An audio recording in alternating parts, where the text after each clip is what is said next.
Welcome back to QT with a podcast. Thank you guys so much for all of your support last week. I appreciate all the kind comments.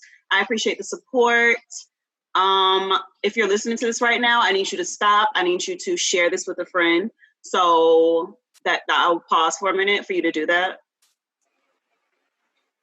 So you really gonna make them leave and come back? Thank you guys for coming back. There is someone here who had no business talking just yet, but it's okay. So make sure you have shared this with your friend. Post it to your story too. I won't pause for that one, but you can still listen and post it to your story. Tag me, tag your friends, tag everybody, post it. All right. Well, welcome to our well-awaited podcast about toxic male friendships. Here I have my special friend, Taylor. Say hi. Interesting that you're calling me a special friend now. Yes, it is interesting because we've had a rocky past few days, but we're good, you know? Wow, we're breaking up after this. Say yeah. Hey. So hey guys, it's me. The reason you're here. My name is Taylor. And I'm just really cool in general. So yeah, there's really nothing else to say. Say, how did we meet? Well, one day in college, before freshman year, Quenisha and I attended like a pre-college program together, and she bullied me into being her friend. So now I just continue to be friends with her because I have no spine. But yeah, that's pretty much it. Good. That's good. Yeah, it's been 10 long years with her. And people always ask, like, how do you keep the romance alive? How do you keep doing it? And I just say you got to push through. Like, you always got to see the good in that person because there's good in every single person. Even when you can't find it, it's there. So that's how we keep our relationship alive, really. Right? Really bad advice. But yeah, I guess. For sure. There's good in everyone, right? That probably does not align with what we're talking about today at all. It was bad advice. Okay, perfect. So we are going to talk about toxic male relationships today. So one day, Taylor and I were on the phone, and we were, of course, sharing situations with each other about men in our lives. And we just came to the realization that they were what? Toxic AF. Toxic AF. Toxic AF. So we're going to start talking about toxic AF male friendships. I want to start with this article I found. And Tay, you definitely have this article. So I'm just going to read like a couple points that I found interesting in this article. And I just want to get your feedback on it. Okay. And then we'll talk about the definition of toxic male friendships. All right. Perfect. So this article is from Harper's Bazaar, and I think the name is literally just like toxic male friendships. Of course, I will leave the link in the description box. So for instance, point number 1, I have a tweet from someone named Erin Rogers. I don't know who she is, but they quoted her. You're a Twitter person. Do you know Erin? Okay. So Erin said, I'm on Black Twitter, so there's a difference. There's a difference. Okay. I'm not on Twitter at all, so I don't know if Erin was popular. So Erin tweeted in 2016, I want the term gold digger to include dudes who look for a woman who will do tons of emotional labor for them. What do you think about that tweet? I would agree with that. And I think there's societal reasons why that is common, but we can probably get into that later. Of course. Okay, I agree with it as well.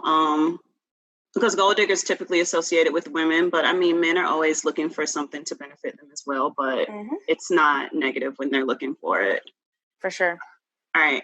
There's another point they make about like women who read self-help books, listen to podcasts, seek advice from other people to essentially better themselves. And in turn, like men just turn and rely on those women who are seeking support. So I think that really relates to our gold digger. Yes, for sure. For men. Awesome. And then my favorite one was unlike, and I think we'll really get to this one, unlike the women in our women's generation, unlike the women in our mother's generations, Gen Xers and millennials are starting to hold their partners accountable or simply leaving. Yes. Yes, Leave. we are. Simply leave and leave. Peace out. That's for my TikTok fans out there. I'm glad you brought that up. Perfect. So after like just reading the article and thinking about these key points, what would you define a toxic male friendship as? Or what has been your experience with toxic men? Based on what I already thought before, I would define a toxic male friendship as one that was more parasitic, similar to the points made in the article. You're getting, probably the male's getting a little bit more out of it than you are. Probably something where the male heavily relies on you for emotional labor. Probably one where there's ulterior motives, where it's kind of rooted in a friendship, but somebody secretly wants something else, which I don't necessarily feel like it's abnormal to like your friends necessarily, but I do think it's like weird. Not weird necessarily, but I think if you're going to act on it, you have to be very thoughtful about the way that you act on it. In my experience, that like has not been the case. I feel like sometimes like when you're friends with people, it's easier to kind of take advantage of their trust and treat them in ways that you might not necessarily treat somebody that you're not as close with. But I think that can happen with all friendships and stuff like that. But those are just themes that I saw in like some of my male friendships. Okay. I can definitely relate to all of those. I have had all those experiences, but I think the one I closely identify with is men just using you for like emotional labor, because that's been my longest male toxic friendship. So that's the one that I just can relate to the most. And of course we all have friends, and I put that in air quotes because I mean men and women can definitely be friends, but I don't think men are never friends with women they're not attracted to. There's some affection, I think. Probably, yeah, I would say so. One of my friends actually had a conversation like this. The guy that she was talking to on Hinge, and she was talking about one of her best friends who is a guy, and he's like, well, how'd you meet him? Like, why did you guys become friends? And she's like, what do you mean? Like, why are you being mad pressed about it? And he's like, I just don't think, like, I'm never going to go up into a party and be like, yo, I just want this girl to be my best friend, unless I think she's attractive or something like that. So clearly there was some attraction there. And I don't think he was wrong. I do still think that he was a little bit more pressed than he needed to be at that moment. But I mean, I don't think that's because I feel like men are incentivized to be like to have a social relationship with somebody that they are attracted to. Like, you're gonna stay around if you probably think I'm cute or something like that, and then we'll actually end up being friends based off that. But yeah, because eventually the girl, if she's not attracted to him, she'll curve him. But maybe sometimes it won't end up in a friendship. Maybe after hanging out, he may start to develop feelings, and the girl does not reciprocate said feelings. Yep. Sad times for y'all. But yeah, it also made me think about like how on social media, and I mean in real life, how it's always protect Black women who you're not attracted to. I forgot exactly what it is, but just like don't only protect women you're attracted to. So don't know if that itself is toxic. And guys, I forgot to mention, we're gonna have this conversation about toxic male friendships. We don't have the solution to anything. This is more so a conversation, just talking about our experiences, what we did, what we thought we did wrong, what we thought we did right. We don't have the right answer for you and your toxic male friendship, but continue to listen because it's totally relatable. Yeah, and if you're a male, just stop being toxic. It's simple as that. Like, duh. It is that simple. It's really not that hard. Just stop. It's not. I stopped being toxic a long time ago, and I'm telling you, that's definitely a lie, though. That's all right. Okay. All right. So let's jump into our stories. Tay, I want you to go first. Tell everyone about Tell everyone about your toxic male friendship. How did you guys meet? What was the context of your relationship? Like, tell it all, spill the tea. Let's go. Girl, I had all types of toxic male friendship, and I want to expose a lot of them right now. But I'm gonna expose like one of them. But there's a lot of y'all. If y'all listening, you know who you are. Ridiculous. Sorry. They're not listening. Let's see. So the one that I will be delving into today is a toxic friendship that I no longer have.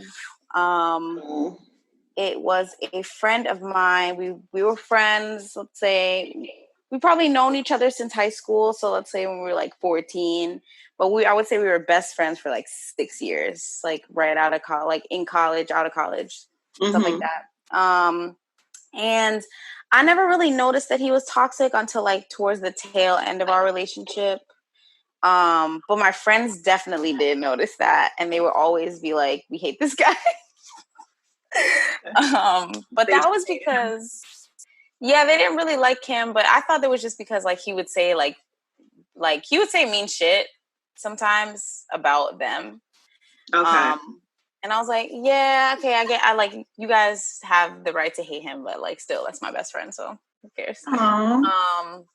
But yeah, there were definitely times where he did things that were toxic. Like the first thing that comes to mind was like the first big blowout that we had, where he got mad at me for joking about like going to see someone in Boston when I was actually going to see someone for a graduation party, like my friend who was a girl.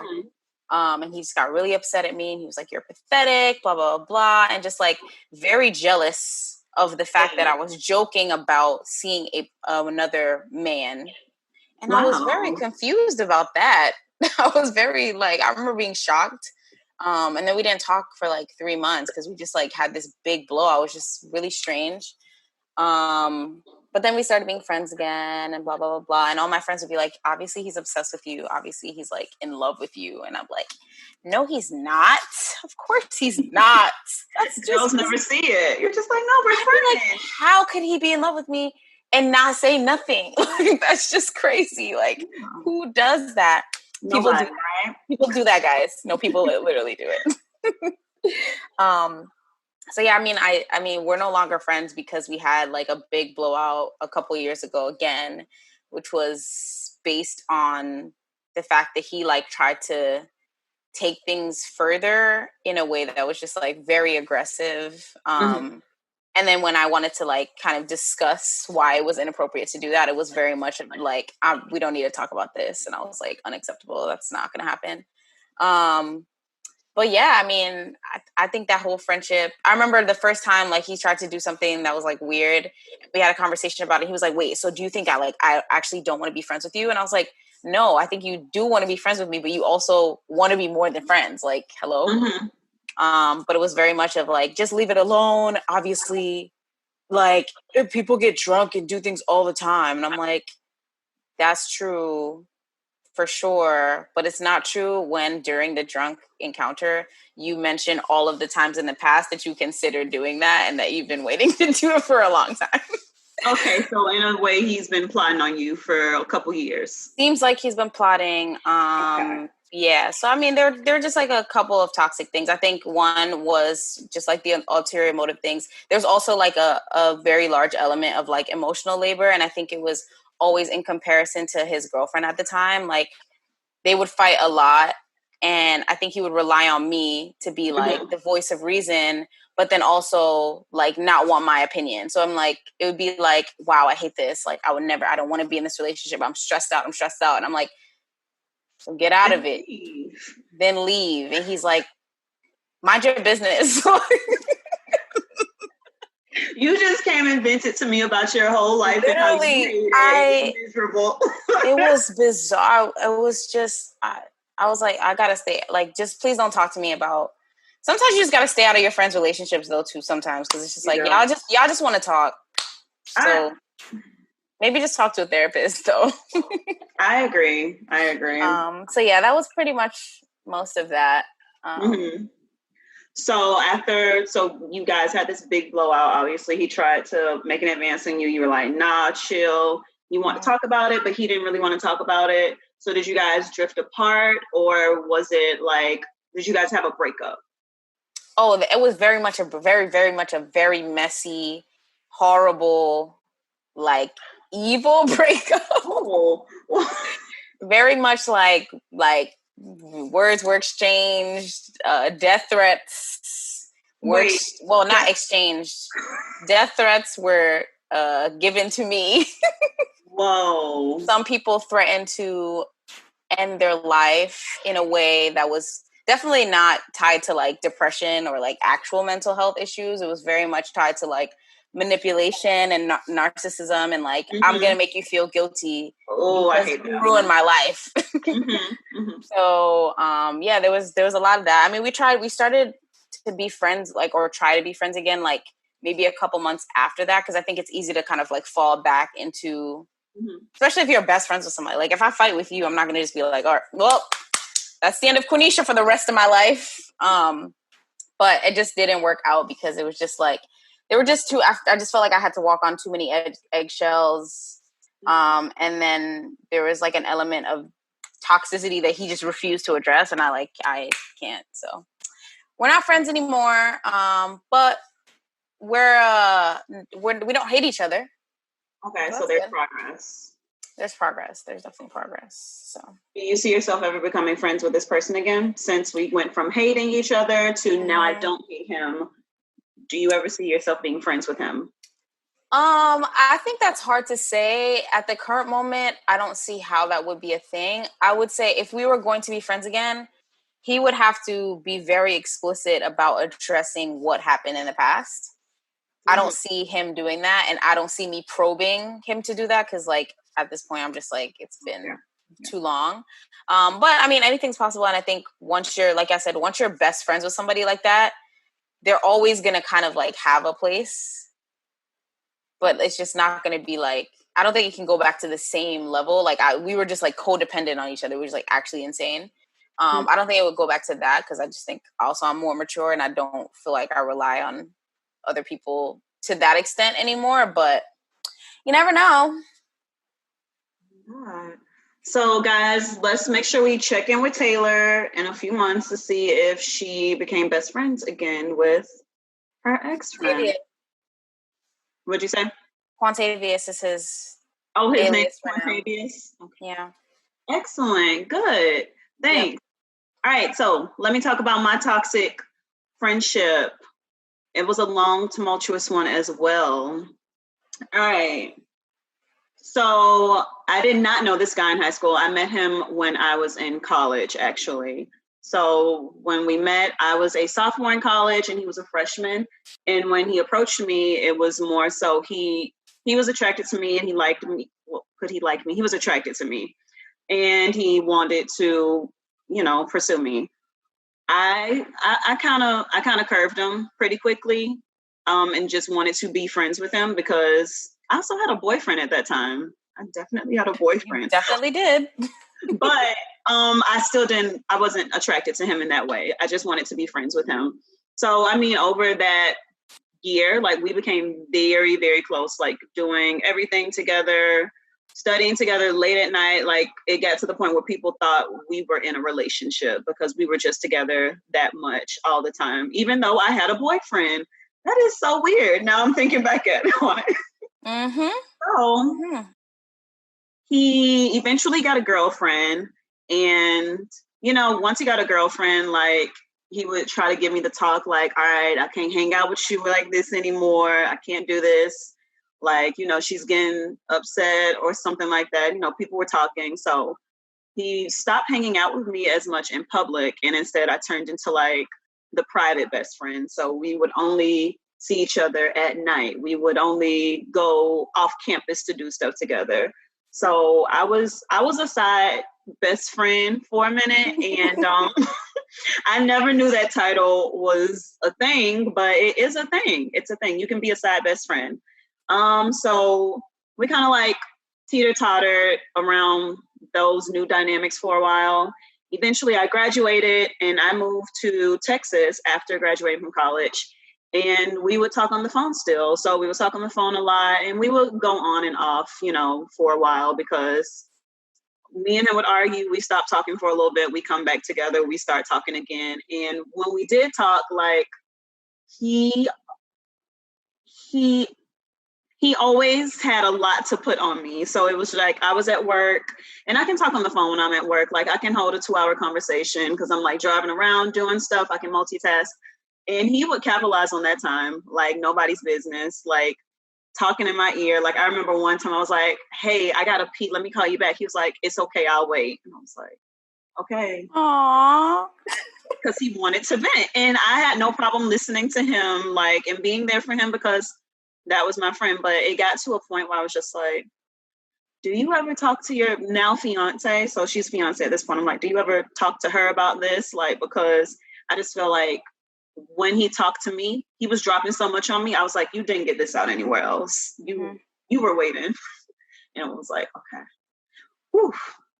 So when I would talk to him, like he would kind of brush it off, like, don't worry about him. Like if I'm talking about a guy, he's like, don't worry about him. He's not good enough. Nah, don't worry about it. Like, sounds familiar. Okay, like I mean, I agree they weren't good enough, but I don't think he gave enough time and attention to my problems as I gave to his. So when ish hit the fan was when he called me one day and he told me, he was like, oh, I set a date for the wedding. And I was like, oh, cool. When is it? He gave me the date. And I said, oh, okay. And he said, but you're not invited. And I was like, wait, what? So apparently they thought that I would come to the wedding and I don't know, not be an adult. So I was not invited to the wedding for that reason. So of course I got mad. Why wouldn't I get mad? Who wouldn't get mad at that? Because at this point, you've been using me as your emotional crutch. Like we've been through so much together. Like we were extremely close. So for him to call me and tell me, sis, you're not coming to the wedding, like really hurt me. And I was like, why did you tell me at that point? Like, why not just go to the wedding? Like, it was a full year. Like, you had a full year to plan the wedding, get everything together. Why are you calling me and telling me I'm not coming to the wedding? So we had a big blowout, and I hung up the phone on him. I hang up the phone on people. I mean, if I'm arguing with you and I'm tired of it, I hang up the phone. Is that a bad thing? I don't know. I think it's a human reaction. I think we just need to learn how to distinguish between things. That was a reaction. Or you're just toxic, but continue. It's not toxic, and that's not the first time I hung up the phone on him. So once I hung up the phone on him this time, like we were done. We hadn't, he called me back again one time, like a week later. I didn't pick up the phone for him. Kind of just faded off, did our own thing. And then once Corona hit, I was like, okay, wait, let me check on my ex-bestie, because like, you start checking on people like, hey, is your family okay? Like I know he had elder family members and everything, so just checking. When I called him, he didn't pick up, and he texted me and he was like, oh, you must be bored. And I was like, no, I just want to check on you. And he kind of just went down petty lane and was like, nope, don't talk to me, blah, blah, blah. And I was like, okay. So I kind of just cut him off. We didn't have a big breakup, but we just stopped talking to each other. So I want to ask you the same question. Do you think that you could possibly be friends with this person again? I do think I could be friends with him again. He did try to get me in. He did talk to the people in his life to get me invited to the wedding. Eventually, I was invited to the wedding. I still was not happy with the fact that it was told to him I was not coming to the wedding, and he went with it, and then he came and told me. So that was really disrespectful to me. And until he can like understand, if me and him can have a conversation about it, because I feel like he'd be open to having a conversation, but unless we can have like a conversation, he actually acknowledges my feelings, because he has a hard time acknowledging my feelings. I will definitely say that, because I'm always in his eyes overreacting or just being a Black girl or what? Yeah, no, you know. Oh, I actually do know. Never mind. You're right. You toned that down, actually. Right? Have I? Yeah, you did. So yeah, I feel like if we had a conversation and he could actually acknowledge my feelings and that I was hurt in that moment and not just overreacting, then yes, I could see myself being friends with him. Interesting. Mm-hmm. Well, there were some other things that you brought up that I also resonated with, like the side best friend thing. Actually, I kind of forgot, but like, so Quantavious actually had a girlfriend this whole time that we were friends, and like I told you, we were very like codependent. Any free time that I had would be probably spent on the like either I would call him or he would call me, like just literally like I found the diary entry one year from like 2016. I was like, all right, I have to limit my phone time with Quantavious to like no more than 3 hours a day. That is absurd. Can you believe that? I don't need like I would cry if I had to talk to any one of you guys for 3 hours a day every day. I would literally cry. Like, anyways, Write it down. You're like, okay, self. I literally was like, that was one of my goals for the year. I mean, it's crazy. It's actually ridiculous. And then I remember, so we would be in contact every day, obviously, right? So then there would be random periods of time where no texts, no calls, nothing. And I'm like, hello, like, what's going on? And then I would find out that he was just like at his girlfriend's house for like the weekend or something. And I'm like, you couldn't just say, hey, I'm going to go to my girlfriend's house this weekend. Like, so then you don't have me calling, you look like a fucking idiot. You could just simply say, but whenever it was like he was around his girlfriend, like he never wanted to like tell me that it was happening or whatever. It felt very like him trying to hide it, and I never understood why. Like I was like, why would you? Because she knows about our relationship, so like, why don't I? Doesn't she? Right? You would hope. Yeah, she does. She did. She did actually during our breakup. I actually managed. I actually talked to this girl. We won't get into that. But I actually talked to her and she was like, yeah, me and my friend actually had a bet that you guys would end up together. And I was like, that's a weird thing to bet that your boyfriend's going to do. He's going to leave you? Could you just leave him or confront him? I don't know. But so, I mean, the side best friend thing is weird and interesting. I just don't see why. In theory, like, if I have a boyfriend, my boyfriend needs to know exactly about my best friend. Like, I wouldn't feel uncomfortable answering the phone for my best friend in front of my boyfriend. We don't have to have a 3-hour long conversation. But it's like, hey, who this person's calling? They're not a threat. So, like, who cares? Yeah. Let me come up with a toxic male BFF. Toxic MBFF. Yeah. He would also do the same thing. I would never talk to him when he was around his significant other at all. Like literally, like me and him would be talking on the phone for 2 to 3 hours, and like he would be pulling up somewhere to go meet her, or she's about to go get in the car, and he would just end the conversation with me immediately, and it was like all the time. All the time. I was like, I mean, just judging based off the patterns that we had in college, she couldn't have known that was me for that long time. I don't even know if she knows we really still talked, you know? So it is strange that you still have to be hidden, especially like in a different state. Like, yeah, like for what? Like what exactly are you hiding? Like, 'cause I don't understand what is being hidden here. Yeah. So I definitely agree with that. It is weird. And I guess it also kind of ties back to maybe they feel guilty that they are attracted to their friend because probably in a relationship. I don't know. Probably. Yeah, maybe they didn't want to show that because unlike what I said, which is like, I feel like I would answer the phone because that is not a threat. You're like, this guy's not a threat to whoever I'm talking or dating.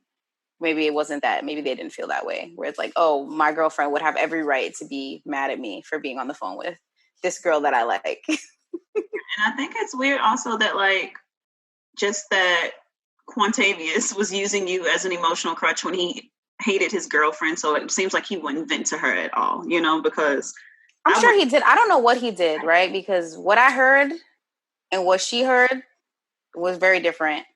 So I don't know. I don't know what the story there was. That's none of my beeswax. But I don't know, man. Interesting times. Because a lot of girls some girls just don't even feel like guys and girls can be friends. Have you been friends with guys your life? Was this a new friendship, or a new thing, or like has being friends with men been like a common theme throughout your life? I feel like I've mostly like, not that I don't think I mostly have male friends. That's not true, but like I don't think that there's been any point in my life where I haven't had a close male friend. I feel like even just growing up, like my like family friends and my cousins, they were all boys and stuff like that. In high school, my best friend was a boy. In college, well, we have Quantavious, and also we have Triple H, who was very toxic. That's what you should have talked about. I should have talked about very toxic Triple H, bro. Jesus Christ. Similar story though. Similar story, I guess. But yeah, no, it wasn't new at all. But yeah, I would say my male friendships now slash the I would say my like male BFF now is very non-toxic and very like actually a good person. Not that Quantavious was inherently a bad person, I don't think. I don't think are you muted? About it. You're just thinking.